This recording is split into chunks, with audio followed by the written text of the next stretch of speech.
Much and welcome to the Datajams Against Exploitation. My name is Fernando Chinchilla and I am Senior Analyst for the International Center for the Prevention of Crime. So I will be very quick. I just want to remind people that the Datajams Against Exploitation is a technological innovation competition that seeks to increase public awareness on human trafficking, improve participant technical and substantive capabilities, and enhance collaboration among interdisciplinary sectors in Canada. With no delays, let me just present you Valérie. Valérie is a survivor of sexual exploitation, and she's also an activist at peace. She's also a singer. She's also a conceptual artist and a social entrepreneur. Valerie, first of all, thank you so much for being here. It's for me a pleasure to give you the floor. And basically, you will have 30 minutes to develop at your wish. So thank you so much for being here. Thank you very much. All right, so I have a lot of material I want to share with you guys, but mainly it's a state of mind from which to operate and to think the world that I'm going to fundamentally be trying to convey. All right, so first I need to say a few things about myself so that you kind of understand where I come from, and I tend to only refer to my past in order to explain why I think the way I think and why I support the political positions that I support today. So I was in the sex industry from the ages of 16 to 23 years old. There was many factors that brought me into it, but most notably would be to have a father who's addicted to porn and who exposes me to it. And I also knew he had worked in the sex industry before. So by the time I was 17 years old, my father was my driver, and he was until I was 23. So there was really nothing normal around me to tell me that I'm worth more, that I could do better, that I could do something else. In fact, one of the most fundamental breaking point for me was when I told my father that I remember clearly we were in the parking of a strip joint. I was 23 years old. I really couldn't deal with it anymore. I was so done with the sex industry because the more I was going to school and being on university benches at the same time that at night I was doing this, it was requiring such different skills of me that it was actually even more dissociative than just being in the sex industry, because now the contrasts were becoming aberrant. So I remember very clearly telling my father that I had gotten a bursary to go to university as a mature student. I had people supporting me. And he was telling me, well, you can't quit dancing. How are you going to pay rent? And so on. So that's as much as when I was in the sex industry, I could reason that, oh, it's actually cool because he wants me to be safe, to not waste money on driver. And I mean, my father's taking care of me and he's not judging me. But it's when you start to realize and to unpack all of this and to want better for yourself that you realize how your predicament are so abnormal. And now today, I don't speak with my father obviously anymore, but what I hold the biggest grudge against him is for not wanting better for me, basically. And he was just an enabler, because my belief and my analysis is that he very much enjoyed to live vicariously this pornophile life alongside me, to walk into the strip joint, to shake the doorman's hand, and to be in that life was what he wanted. And as long as I was in it, then that was very fun for him. All right, so to talk about sexual exploitation, I'm going to need you to let go of these very tight compartment where you would have the legal sex trade that people want to be in, which is a total lie, and the illegal, which involves human trafficking and so on. You have to understand that all of this happens on a continuum. And for me, I call those degrees of sordid, because that's what it is. It's a sordid continuum onto which, what happened if you see now a girl who's, say, 25 years old and seems to be working legally in the sex industry, when we know, for example, that in Canada, the age of entry in the sex industry is around 14 years old. And I'm sorry, but nobody gets their hooker's diploma at 18. So there's this approach of looking at the adult women as not being victims is such a misunderstanding of all the conditions in her life that predisposed her to have to settle for this. And myself, having been this kind of happy-going, empowered sex worker at the time, I would not have been able to be critical of the sex industry the way I am now 20 years later, because I've been out for about 20 years. The first 10 of those years were filled with shame, with not feeling like I fit in, and with not having a way to describe my experience or to understand why I had all these symptoms in my body. Because if it's just a job like any other, then it starts to become dissonant. Whatever pro-sex industry discourse you had when you were in it, while you had to protect your livelihood, doesn't hold up to the aftermath. Once the stress level goes down and once you need to start feeling the real sensations that you were not experiencing because you were fully dissociated when you were in the sex industry. Also, the sex industry commands being constantly highly stressed because you enter day in, day out into very dangerous situations that elicit in you feelings of disgust, of fear, and you have to shut down all these feelings. And that's what I mean by dissociation. So not only is your threshold of what's tolerable is continually being lowered, but you get used to it. And I mean, there's technically speaking no difference between 100, 300 or 1,000 clients, because once you've made that mental switch that you're the hooker, we do live in patriarchy where we have this paradigm of a mother hooker. So as soon as you've become that kind of woman, that's why women have such a hard time escaping the industry, and they're constantly brought back because, first of all, what better opportunity for money is out there for women that have struggled, that have health problems, that lack education, and that lack proper keys to navigate the real world. So one of the things that the sex industry does really well is alienate you and fill you up with these codes that are totally non-applicable in real life. Whatever skills you develop in the sex industry, they're not useful. Sometimes I hear women saying, yeah, but I'm also a therapist for them. Ugh.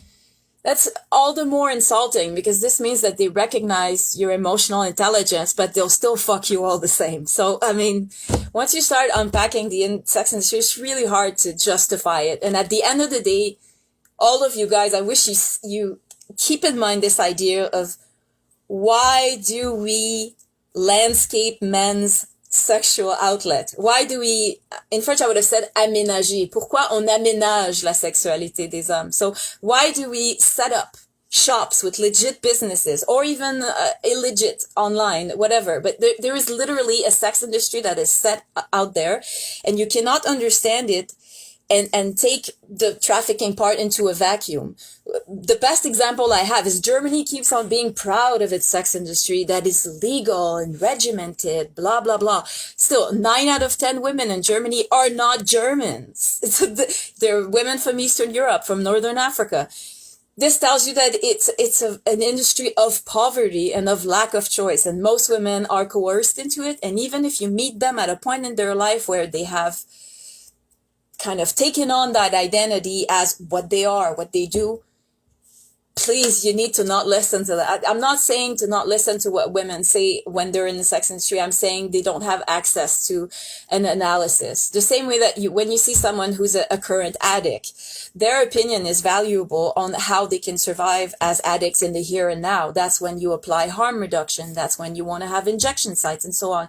But if you don't have an outlet, that shooting up is not a human optimal. The same way that if you don't have this outlook that to receive unwanted penetration in your body and to be fully dissociated is not a human optimal, and it does cause us trauma at rates similar to that of men who've been deployed at war.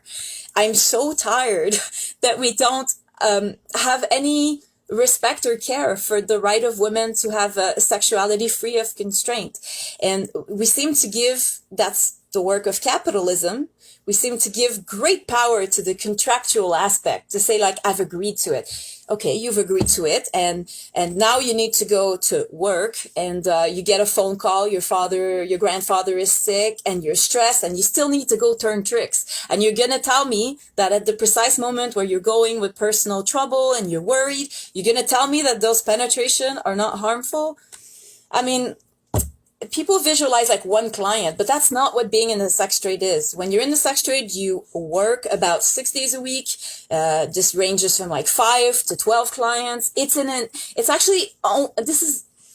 really matters that you understand that one of the most violent form of prostitution is the systematic legal one, where a woman is parked into a physical location and men just go one after the other.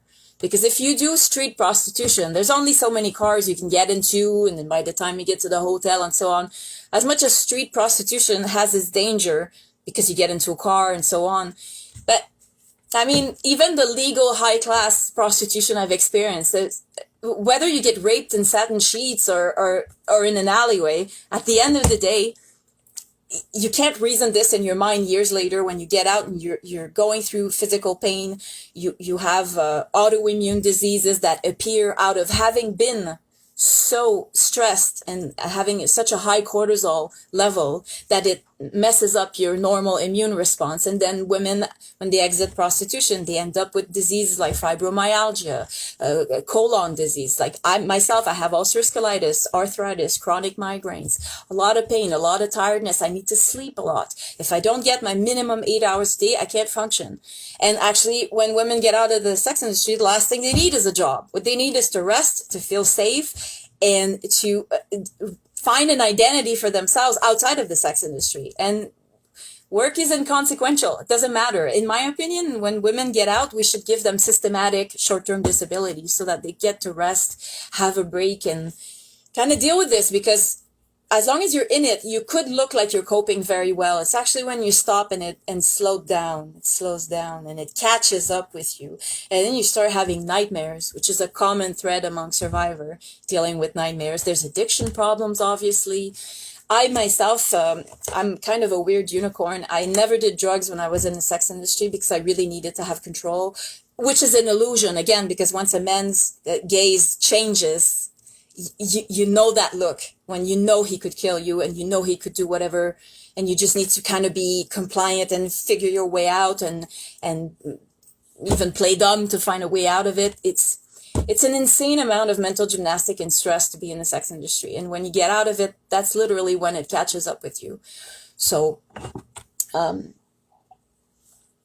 we know that there are many, many predisposing factors. And we know for a fact that minimally 6 out of 10 women have experienced sexual violence before entering the sex industry. So what does that mean? That means that they've learned to dissociate and to shun down so many feelings and sensations, which predisposes them to be able to accept this. And they already feel damaged. The best way to have women groomed into the sex industry is that they feel unworthy and damaged. So girls, and I don't, obviously there are boys and obviously there are trans people, but I'm going to speak generally about women because we are the majority and all the clients are male. I don't want to hear about unicorn female clients. I don't care. It's not the reality. And in my 6 years, the only time I've seen females, they were coerced by their male partner who wanted to have like a kinky, open thing, blah, blah, blah.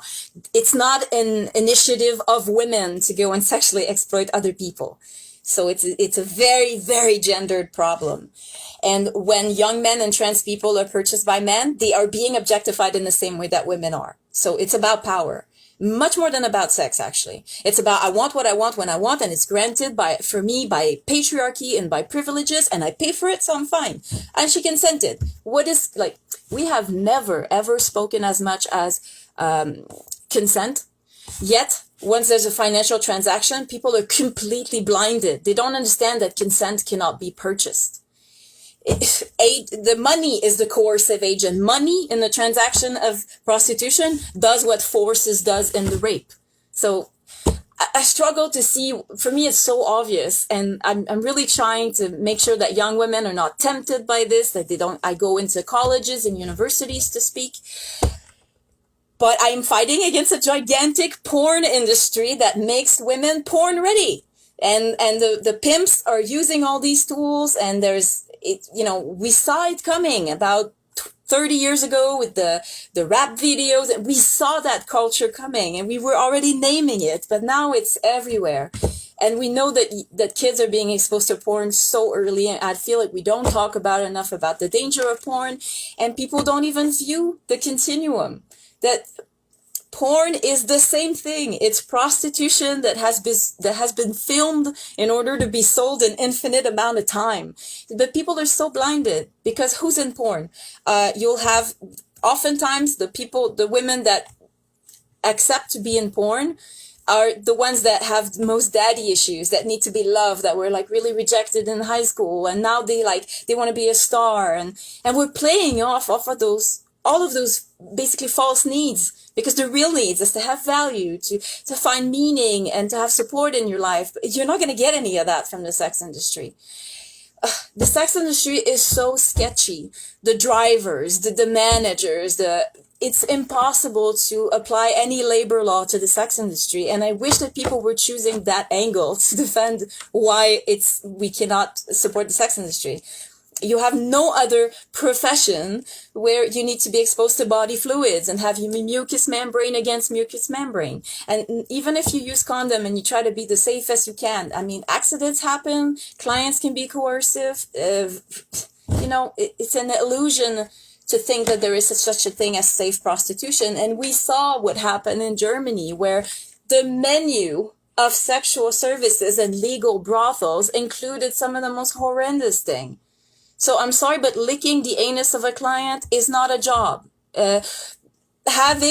Receiving penetration in your pregnant body all the way to the 3rd trimester, because there are men who have a kink for pregnant women, that's not a job. None of that is a job. All of it is dehumanizing. And I'm talking to you today from a place of calm, from a place of support, a place where I got to value my intelligence, get an education, and now I'm trying to give back. And any woman that you see that is stuck in it 10 years later could look like me and think like me and be as a productive member of society as me. So I want us to stop only caring about the obvious trafficking type and to abandon the women who have kind of resolved themselves to stay in the sex industry because it's all they know.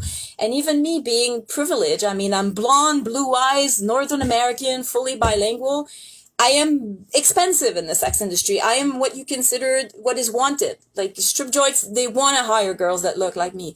They don't want too many black girls, and they want to make sure they accommodate all kinds of kinks. So you have the one who's like the gothic one for the fetish kinksters, and you have the tiny Asian one for the freaking pedophiles. It's extenuating how this industry is racist and just replicates all the search keyword that you find in porn. And by the time that men have seen all those things in porn, I won't even say they want to try it with a woman. They want to try it onto a woman. And now we see like men being arrested that are looking at porn on their cell while they have a prostitute giving them a blowjob. Like it's gotten to such a dehumanizing level. It's insane. So there are things that predispose women to enter the sex industry. Prior violence, lack of connection, lack of roots, lack of family, all of those things are predisposing, but mostly sexual violence that happen when you're very young. Because when you're very young, say you're 5 years old and you start being abused, it is insane. Your brain is not even formed and you've already suffered sideration, which is a giant what the fuck. To be in a state of sideration is like, and it freezes you. And the only thing you can do is, and that's a protective mechanism, is to dissociate and to kind of not be there, be in your mind somewhere else. So because women who were sexually abused when they were young have learned to dissociate, I am sick and tired of people defending a sex industry that preys on this quality, which is in fact a coping skill, to be able to dissociate. Because without being mean with my word, normal women, but what I mean by normal are women that if I tell you in 5 minutes you have a stranger penetrating you, it's going to take 15 minutes, you're done after. A normal woman, her organic reaction is one of cringe. And that's a normal reaction. But us, we don't have that. We've lost it. Obviously, today I have it up the roof because I'm back to being normal. But I didn't have it in back then because you cannot afford to have it. Because it keeps you from being on automatic pilot and do what you have to do. Another thing that frustrates me from the sex industry is that we make men idiots. Because we have to smile and be pleasant and yes, honey, you're so good. Oh yeah, you're the best. Oh, I can't wait to see you again. Blah, blah, blah. I'm so tired. We make men idiots because then after that you have these men saying, well, there are women who like it. They're happy about it. They like to do this.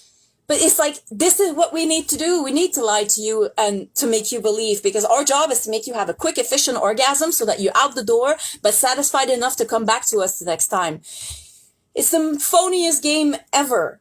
It is super, super dissociative to be doing this. And when it becomes your only social identity, when there's no other way that you define yourself within the larger society, it's such an isolating life too. And you're exposed to sketchy, dangerous people all the time. The way I like to talk about the porn industry is like, imagine you see this porn scene and the camera is zooming on the scene. But if you were to zoom back, to constantly zoom back, you would see that room setup is in fact in a nasty warehouse. And that nasty warehouse is in a very sketchy industrial zone. And you were taken there by a sketchy driver. And you're not really sure where you are. And your cell phone doesn't work because you're too far from whatever. This is what the sex industry is. It's constantly being in very dangerous situations, but haven't gotten used to it so much that you don't even realize. This is your new normal. I was in a shootout in a club, and 2 weeks after I went back, I found a way to reason it. I said, well, statistically speaking, the chance that there'll be a second shootout in that very same club, especially now with increased police surveillance. So you find a way to reason anything. And that's why pimps and traffickers use gang rapes to condition women into it. Because once you've experienced a gang rape, you are so degraded that turning a polite trick who pretends to be a good family man, by the way, half of them have wives. So what does that say about the kind of world we're contributing to? I'm not blaming prostituted women. They don't have a choice. The only person who has a choice in that transaction is the man who buys you or the man who structure your resale. So the pimps and all the other staffers of the sex industry. Oh my God. And so, it's really exhausting to see that we're all trying to find solutions to this, but until we agree politically that the sex industry is not a human optimal for anybody, that it's harmful, it has the highest mortality rate of any occupation, more than police, more than taxi driver, it is insane. Plus the suicide rate is very high. Most of the women that I see and support every day in a peer relationship, because I very against hierarchy. It's another thing that is embedded in me now is I cannot position myself hierarchically, and I understand that it doesn't work either. So when you are actually women struggle with going back to work to normal job because they view bosses as potential client, as someone who positions themselves hierarchically towards them and who has power. If we start accepting that there is a legal sex industry, there is no way that we're going to be able to combat the illicit sex industry because it feeds it. It's a continuum. You cannot make a clear demarcation in between the two. What else could I say? I'm just going to go back to my little list of keywords.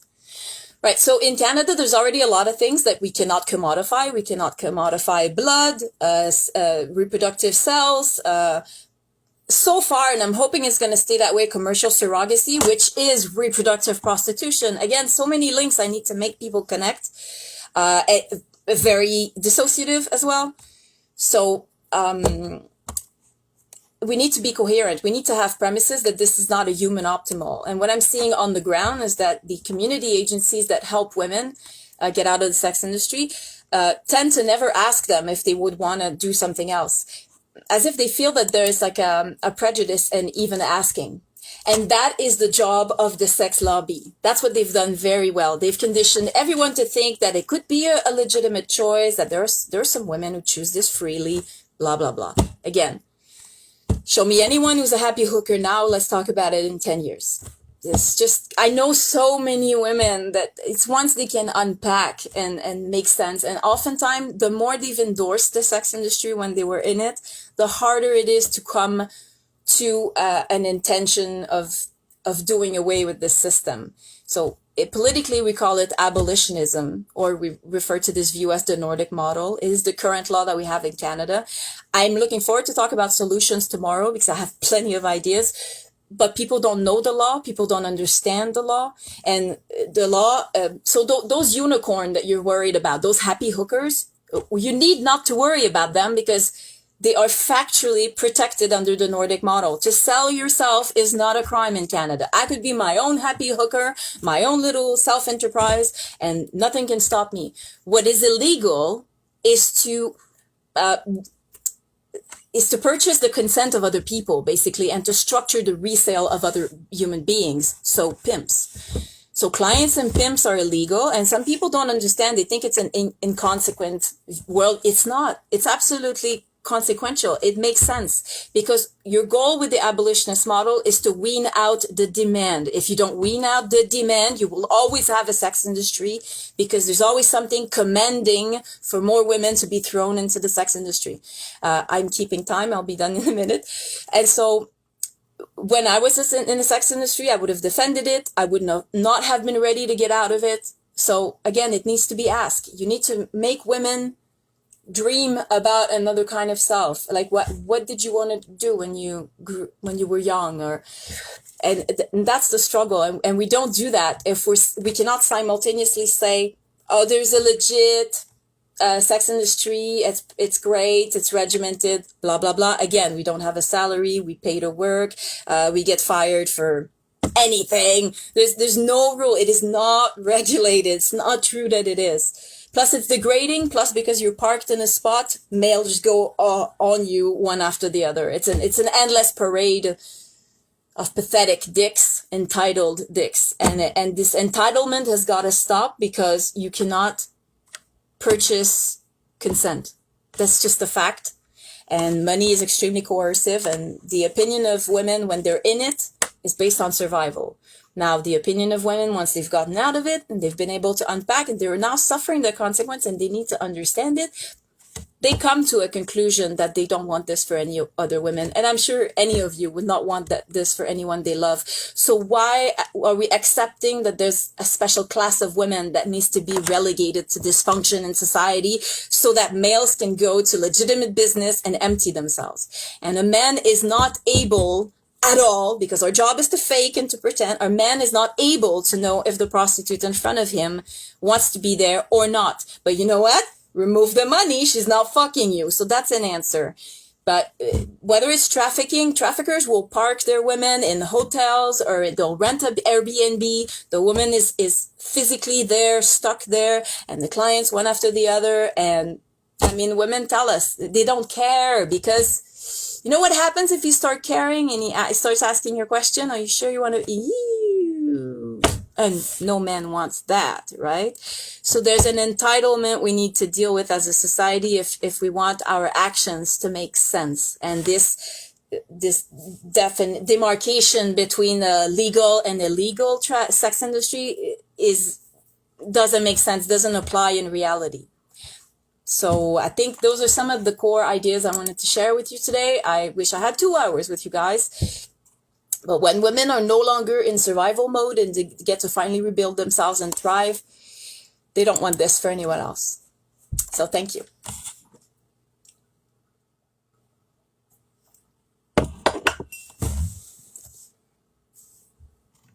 And thank you for your generosity to share all these reflections, thoughts, opinions, experiences. So we know a further delay, I will give the floor to Sebastian.